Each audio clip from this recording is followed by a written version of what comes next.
सुमन ज्यादा पढ़ी लिखी नहीं थी, पर वैसे वो बहुत होशियार थी। धामपुर शहर में उसकी ससुराल थी। आजकल वो अपने बेटे पारस के साथ मायके रहने आई हुई थी।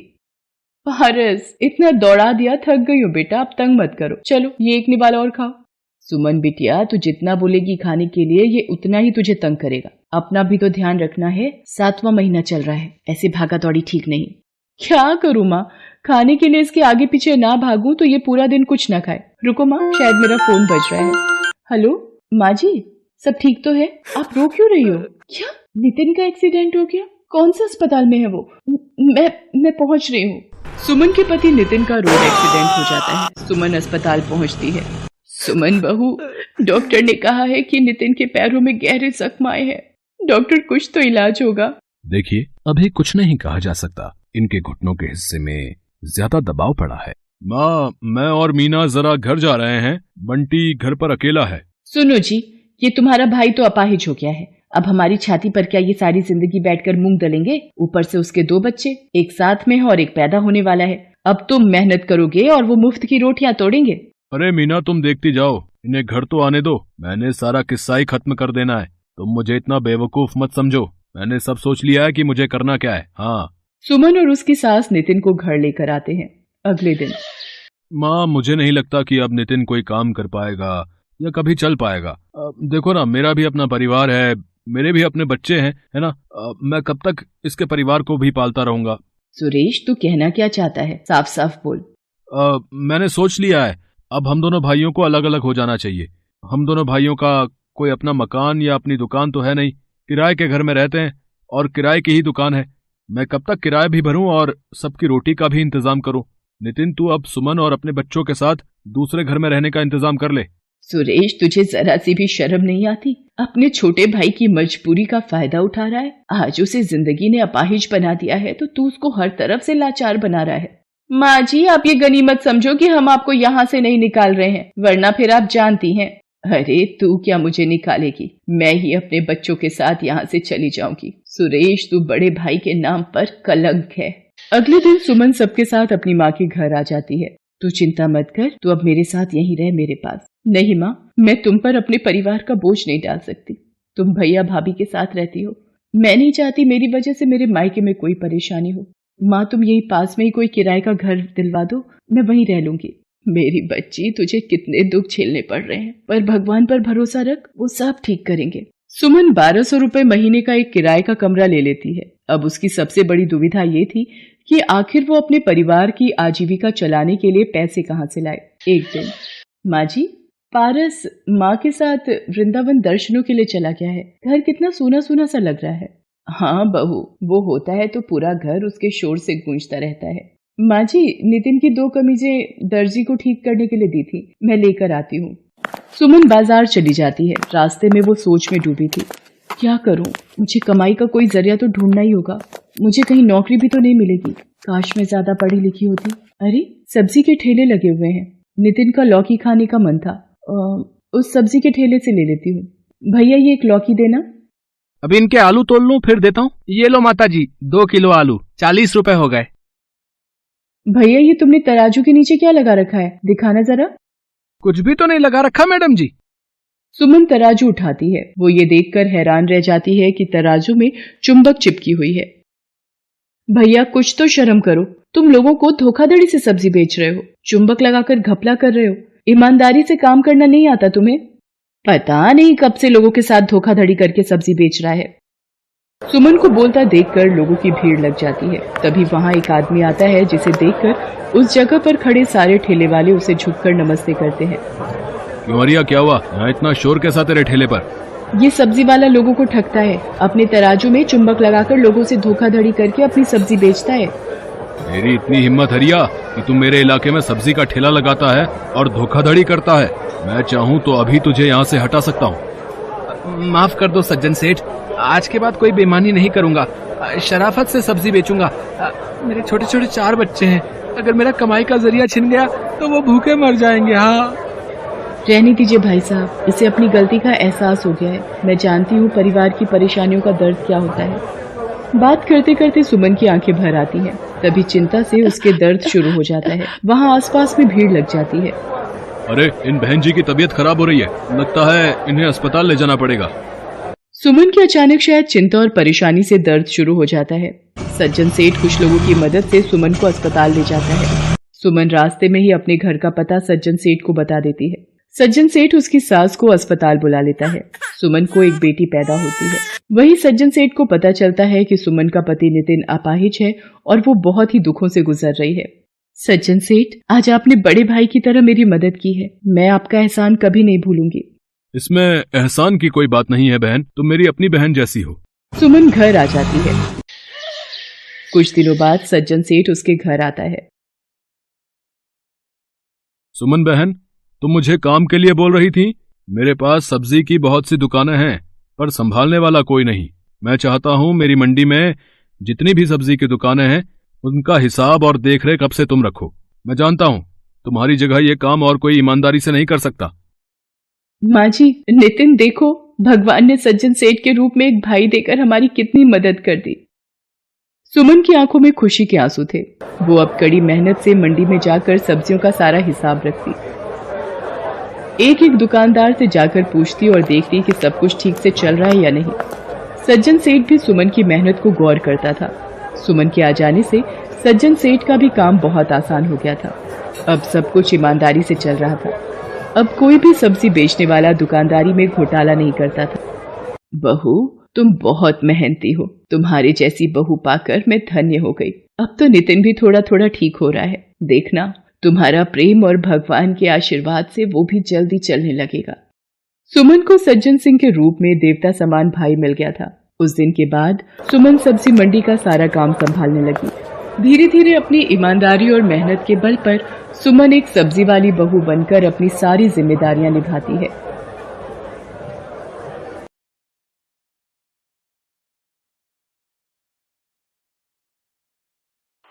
पालमपुर गांव में एक नदी के किनारे छोटी सी कुटिया थी। उसमें एक बुढ़िया रहती थी। छोटी छोटी आंखें, झुर्रियों से भरा हुआ चेहरा और झुकी हुई कमर। सारे गांव से गोबर इकट्ठा कर उसके उपले बनाया करती थी। उसी से उसका जीवन यापन होता था। ले लो, ताजे ताजे अभी के बनाए हुए उपले ले लो, रोटी सेकने के लिए उपले ले लो। अरे काकी, रुकना तो जरा, 2-4 उपले दे देना, आज नया चूल्हा बनाया है, सोचा ताजे उपले जलाकर ही रोटी बनाऊंगी। हाँ बेटी, क्यों नहीं, ये लो, अभी ताजा गोबर से बनाए और कड़ी धूप में सिके हैं, अच्छी आग पकड़ते हैं। अरे काकी रुको, जरा मुझे भी उपले दे दो। हाँ, आओ, ये लो। उपले बेचकर बुढ़िया का जीवन यापन बहुत ही मुश्किल से होता था। जो भी दिन में 10-15 उपले बिकते, उससे वह अनाज लेती और पकाकर खाती। हे भगवान, जिंदगी के आखिरी दिनों में भी कष्ट दिखा रहे हो, इस उम्र में भी भूखे पेट सोना पड़ रहा है। हे भगवान, कुछ आज दिखाओ। अगले दिन बुढ़िया भोर होते ही गोबर लेने निकल जाती है। हर घर के मवेशियों को सहलाती और दुलारती है। वैसे रामू ग्वाले की श्यामा गाय उसे बहुत प्यारी लगती है। अरे श्यामा, तू गाय नहीं कोई देवी है। तेरे कारण ना इस रामू ग्वाले का भाग्य ठीक हुआ, बल्कि तेरे गोबर से मैं अभी तक बची हुई हूँ। ये देख, आज मैं तेरे लिए रोटी लाई हूँ, ये ले, खा ले। बुढ़िया श्यामा गाय को रोटी खिलाती है। तभी वहां रामू अंगड़ाई लेते हुए आता है।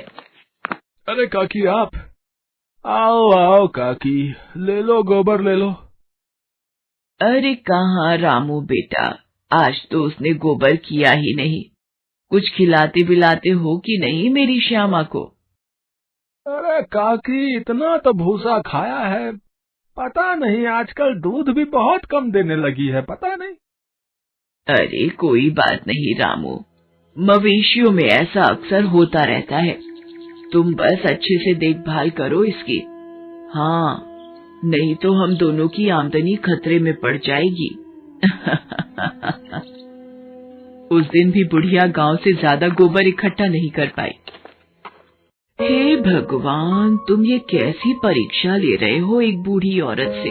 या तो अभी तार दो या कुछ आशा की किरणें जगाओ। बुढ़िया उस दिन भी आधा पेट खाकर ही सो गई। अगले दिन वो नई आशा के साथ उठी।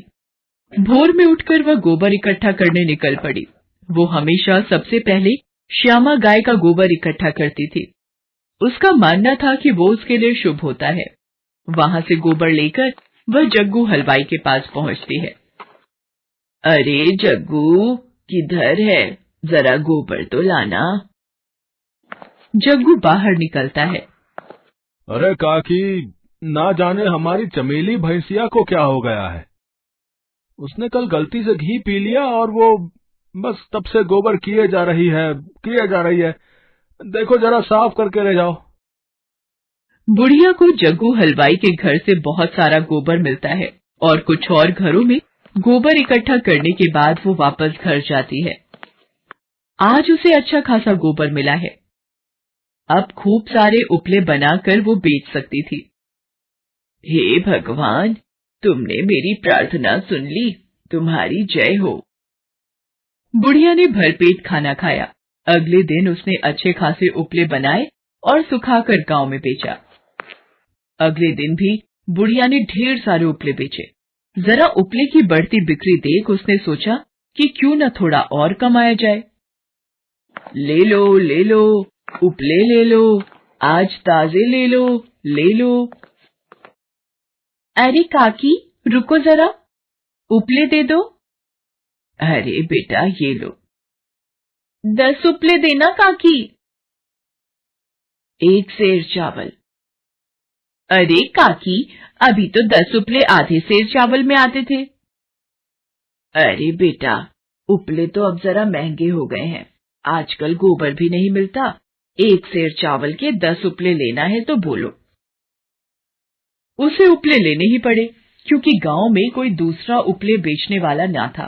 ऐसा कर उसने खूब पैसे और अनाज कमाए। एक दिन बुढ़िया अपने घर में रोटियां सेक रही थी। तभी उसके मन में ख्याल आया, क्यों ना थोड़ा और कमाया जाए और एक नौकर रख लेती हूँ। इस बूढ़ी उम्र में कहां तक घूमती फिरूं। बुढ़िया के मन में एक उपाय सूझा। हाँ, मिल गया उपाय। चलो, अब कल जल्दी सुबह उठकर गोबर लेने जाऊंगी। सुबह उठकर रामू ग्वाले ने देखा कि श्यामा ने बहुत ज्यादा गोबर कर रखा है और वो कुछ बीमार है। हे भगवान, न जाने मेरी श्यामा को क्या हो गया है। कुछ दिनों बाद ये बीमारी सारे गांव में फैल गई। सभी मवेशियों को दस्त होने लगे। अरे, इसे क्या हुआ है मेरी भैंसिया? सभी गाय और भैंस बीमार पड़ गए। गांव की पंचायत में एक सभा बुलाई गई। सरपंच नीम के पेड़ के नीचे बैठे हुए कहता है, ये एक बहुत ही गंभीर समस्या है। न जाने हमारे गांव को कौन सी छूत फैल गई है जिससे हमारे सारे मवेशी बीमार पड़ रहे हैं। जरूर कोई महामारी फैली है जिसने मवेशियों को ऐसा बीमार कर दिया। नहीं, ये कोई बीमारी नहीं हो सकती। मेरे घर से रोज 2 किलो घी गायब हो रहा है। इसमें जरूर किसी की चाल है। किसकी चाल हो सकती है? उसी की जिसे इससे फायदा हो। मवेशियों के बीमार होने के कारण ज्यादा गोबर इकट्ठा होता है। इससे सिर्फ एक ही व्यक्ति को फायदा हो सकता है, उस बुढ़िया को। सबसे पहले वो मेरी श्यामा को रोटी खिलाती है। जरूर उसी ने कुछ मिलाया होगा, बता रहे हैं। हाँ, और रामू के घर से सीधा मेरे घर आती है। उस दिन भी आई थी जिस दिन मैंने इसे बताया था कि मेरी भैंसिया ने घी खाई है, और उस दिन बहुत गोबर भी हुआ था। जरूर इसी ने मेरे घर से घी चुराया होगा। हाँ, सही बात है। उस दिन काकी ने उपले के दाम भी बढ़ा दिए थे। क्यों रे बुढ़िया, सब तेरा करा धरा है। अब सच सच बता दे, नहीं तो बहुत कड़ी सजा होगी तुझे, बता रहे। मुझे माफ कर दीजिए सरपंच साहब, मैं लालच में आ गई थी। तुम्हारी गलती बिल्कुल माफी लायक नहीं है। तुम्हें जरूर इसकी सजा मिलेगी। उस पंचायत में जरा बातचीत होती है। सभी गवाहों की बातचीत से यह पता चलता है कि बुढ़िया दोषी है और ये एक गंभीर और संजीदा आरोप है। इसलिए बुढ़िया को इस गांव से बाहर निकलने का हुक्म जारी किया जाता है। और आखिरकार बुढ़िया को गांव से बाहर निकाल दिया जाता है।